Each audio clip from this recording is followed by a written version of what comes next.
So in Ezekiel, we've seen one response to the national disaster and the exile, the idea that while suffering and punishment are fully deserved, a relationship with God remains possible. God is with his people, even in exile.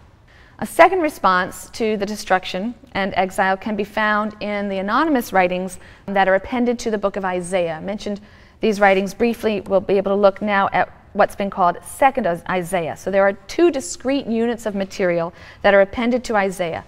Chapters 40 to 55 are referred to as Second Isaiah, and chapters 56 to 66 are referred to as Third Isaiah.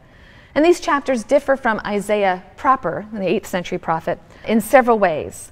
It's clear, first of all, that these parts of Isaiah were written after the exile. Parts of Third Isaiah were written after the exile, all of Second Isaiah. And Isaiah proper was clearly written in the 8th century on into the early 7th century. Jerusalem is referred to as destroyed.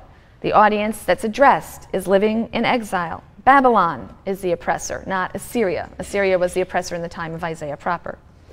So the appended materials even seem to know of the overthrow of the Babylonians. That's going to happen in about 539 when Cyrus of Persia will conquer the Babylonians.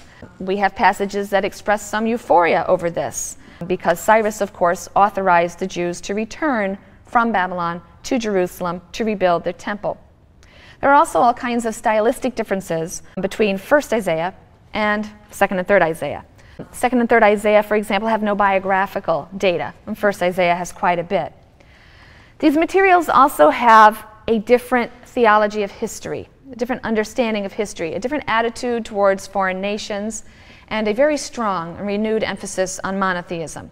And these also mark it as different. Among the scrolls that were found in the caves at Qumran near the Dead Sea, we have a very large and very famous Isaiah scroll, which is now in a museum in Jerusalem.